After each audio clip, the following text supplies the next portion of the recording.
इन पिछड़ों को समझाए कि तुम वोट देने के लिए और लाठी चलाने के लिए हिंदू बन जाते हो, और जब यूनिवर्सिटी में प्रोफेसर बनना होता है, जब नौकरियों में आरक्षण की बात होती है, तब तुम पिछड़े बन जाते हो। तो इसलिए पहले तय कर लो कि क्षत्रिय हो कि पिछड़े हो।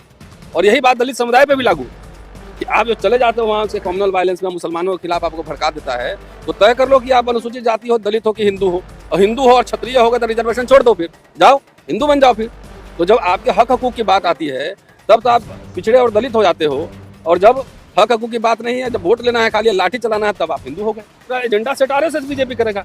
वो बोलेगा ये हिंदू है तो सब मान लेगा हिंदू है। आप बोलो कि वो are Dalit, you are not a Hindu. Ambedkar को पढ़ो, उनके धर्मांतरण के भाषणों को पढ़ो, वो क्या कह रहे हैं। अम्बेडकर के नाम पे राजनीति कर रहे हो और अम्बेडकर के बारे में एक लाइन पता नहीं है। इन नेताओं का काम है जाके बोले वहां कि तुम पिछड़े हो, हिंदू नहीं पिछड़े हो तुम।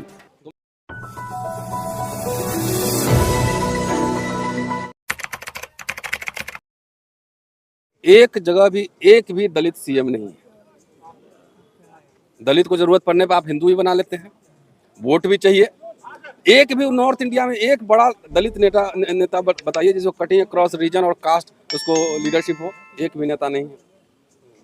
और ये देखिए, अब तो दबाव की राजनीति है ना, सिंबलिज्म ही बात करते हैं। वैसे हम सिंबलिज्म में विश्वास नहीं करते हैं। सीएम भी बना दोगे, पीएम भी बना दोगे, तो आज तो देख ही रहे हैं कि पीएम पिछड़े हैं और ट्राइबल राष्ट्रपति हैं, लेकिन ट्राइबल का पिछड़ों का क्या हाल है सबसे छुपा नहीं है।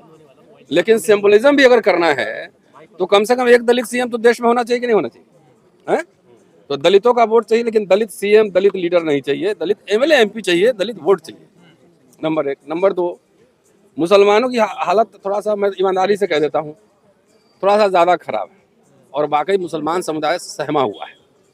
अभी नवरात्रा का समय है, आप सबसे मेरी गुजारिश है कि आप मेरे घर से आओ, वहाँ से आप झंडे वाला की तरह रास्ता तय करो, और जितने गाड़ी में डीजे बज रहे हैं, बड़े बड़े साउंड बज रहे हैं, कहाँ पे बज रहे हैं, उस पर डांस कौन कर रहे हैं और बजा कौन रहे हैं, इसका जरा सामाजिक सर्वेक्षण कर लो आप। उसमें कौन लोग हैं? पिछड़े दलित ही हैं। कावड़ आपने देखा, उसमें कौन लोग जाते हैं? तो हमारे कुछ आरएसएस बीजेपी के भी मित्र हैं। तो ये सवाल हुआ कि भाई मुसलमान को कह रहे हो पाकिस्तान चले जाओ, तो मुसलमान पाकिस्तान चला जाएगा तो जो आपका कावड़ हो रहा है, जो मुसलमान के खिलाफ दलित पिछड़ा लाठी ले घूम रहा है, वो लाठी किधर घूमेगा, जरा ये सोच लो।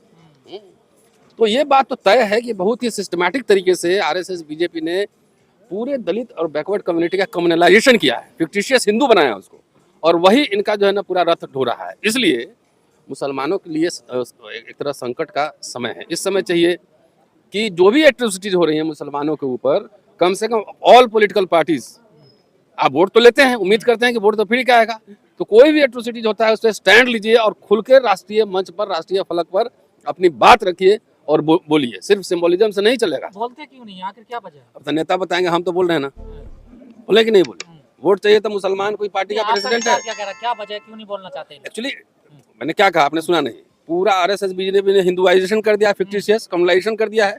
तो इनको भी लग रहा है कि कहीं मुसलमान के पास जाएंगे तो कहीं ये तथाकथित दलित पिछड़ा हिंदू वोट है, कहीं ये ना भाग जाए। ये है चक्कर ना, तो वो भी हिंदू के रास्ते पे। हाँ, तो इसलिए हमारे नेताओं की दोहरी जिम्मेदारी है, एक चुनावी जिम्मेदारी है और दूसरा कल्चर के लेवल पे जिम्मेदारी है कि इन पिछड़ों को समझाए कि तुम वोट देने के लिए और लाठी चलाने के लिए हिंदू बन जाते हो, और जब यूनिवर्सिटी में प्रोफेसर बनना होता है, जब नौकरियों में आरक्षण की बात होती है, तब तुम पिछड़े बन जाते हो। तो इसलिए पहले तय कर लो कि क्षत्रिय हो कि पिछड़े हो। और यही बात दलित समुदाय पे भी लागू होती है कि आप जो चले जाते हो वहाँ से कम्युनल वायलेंस में, मुसलमानों के खिलाफ आपको भड़का देता है, तो तय कर लो कि आप अनुसूचित जाति हो, दलित हो कि हिंदू हो। और हिंदू हो और क्षत्रिय होगा तो रिजर्वेशन छोड़ दो, फिर जाओ हिंदू बन जाओ। फिर तो जब आपके हक हकूक की बात आती है तब तो आप पिछड़े और दलित हो जाते हो, और जब हक हकूक की बात नहीं है, जब वोट लेना है, खाली लाठी चलाना है, तब आप हिंदू हो गए। तो इसीलिए कह रहा हूँ, कम्युनल वायलेंस जितने होते हैं, आपने किसी बड़े लोगों के बच्चों को देखा है कांवड़ यात्रा में या फिर अभी डीजे में? बताइए जरा मुझे। तो इसलिए कह रहा हूँ, ईमानदारी से आरएसएस बीजेपी ईमानदार इस सेंस में है कि उसको जो एजेंडा सेट करना उसने कर दिया है, और ओपोजिशन पार्टी भी उसी एजेंडा पर खेलती रहती है। जबकि क्लियर कट ओपोजिशन को स्टैंड लेना चाहिए कि हमारे लिए सोशल जस्टिस इंपॉर्टेंट जितना है, उतना ही इंपॉर्टेंट सेकुलरिज्म भी है। ये सवाल। पर जो पार्टियां हैं सेकुलरिज्म के नाम पर जीत का है, आपने देखा जब शपथ ले रहे थे तो संविधान उनके हाथ में था जी। तो नहीं जरूरत है कि संविधान जब खतरे में है तो वो खड़े रहे। आज जब पैगंबर के खिलाफ, नबी के खिलाफ, precisely this is what I am saying कि आपको डर किस बात का है? वोट भी करना है तो आज नकल, नहीं तो आप तो प्लेटफॉर्म तो पूरा एजेंडा सेट आरएसएस बीजेपी करेगा। वो बोलेगा ये हिंदू है तो सब मान लेगा हिंदू है। आप बोलो कि you are Dalit, you are not a Hindu. Ambedkar को पढ़ो, उनके धर्मांतरण के भाषणों को पढ़ो। वो क्या कह रहे हैं? अम्बेडकर के नाम पे राजनीति कर रहे हो और अम्बेडकर के बारे में एक लाइन पता नहीं है। इन नेताओं का काम है जाके बोले वहां के तुम पिछड़े हो, हिंदू नहीं पिछड़े हो तुम। तुम्हारे बच्चों का स्कूल का, कॉलेज का, यूनिवर्सिटी का, उनके फ्यूचर का, करियर का पूरा चैलेंज है और बीजेपी आरएसएस सब ये खत्म कर रही है। ये समझाना पड़ेगा ना लोगों को। अरे हम लोगों ने रोस्टर का आंदोलन चलाया, अभी सूरज जी हमारे साथ है, लक्ष्मण जी यहीं था कहीं, और धर्मेंद्र जी साथ थे। आज मैंने कहा ना कि नेता के भरोसे थोड़ी आदेश लेने का इंतजार करेंगे, सड़क पे उतरेंगे। और रोस्टर का आंदोलन हम ही लोगों ने शुरू किया था। और जयप्रकाश यादव जो कि आरजेडी के नेता हैं, एक बार शरद जी घर पे मिले हमें, उन्होंने कहा कि रतन जी आप लोगों ने ऐसा क्या कह दिया कि मेरे कॉन्स्टिट्यूंसी में 19 साल का एक लड़का हमसे पूछ रहा है कि रोस्टर पे आपने बोला कि नहीं बोला। उसको रोस्टर पता भी नहीं होगा, लेकिन वो मैसेज चला गया। तो सोशल लीडरशिप बहुत जरूरी है, और सोशल लीडरशिप जब हमारा समाज नहीं बनाएगा जो कि निस्वार्थ हो, तब तक नेताओं पर और पॉलिटिकल पार्टीज पर अंकुश नहीं लगेंगे।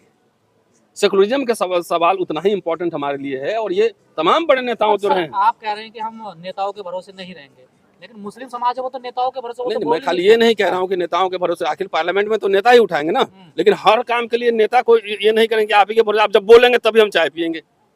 जब हम लड़ेंगे तब नेता की आवाज निकलती है। जब आपको याद होगा 2 अप्रैल का आंदोलन हुआ तो रामविलास जी को संसद में बोलना पड़ा कि नहीं बोलना पड़ा है? अभी जो वर्गीकरण पे था तो अभी तो लोगों ने ही लिखना शुरू किया था, तो बहन जी को बोलना पड़ा कि नहीं बोलना पड़ा?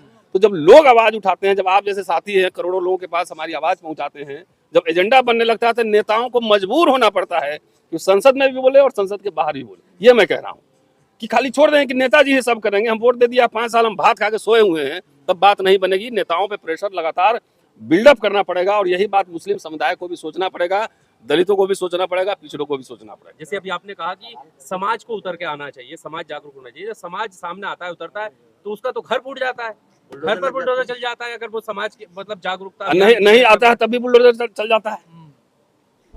इतना मत चिपकाओ, इतना मत धकेलो कि हम दीवार में चिपक जाए। जब दीवार में चिपक जाएंगे ना तो पीछे हटने का कोई रास्ता नहीं होता है, ना तो सामने फिर टक्कर ही मारता है लोग। तो समाज जो है लगातार जो है, जिसको आप इतना दबाएंगे तो जब दीवार ही में चिपक जाएगा तो अल्टीमेटली उसको टक्कर ही मारना पड़ेगा ना। सर्वाइवल के लिए तो टक्कर मारना पड़ेगा। तो इसलिए समाज को चाहिए कि नेताओं पे बुलडोजर तो चलना ही चलना है, ऐसे भी चलना है।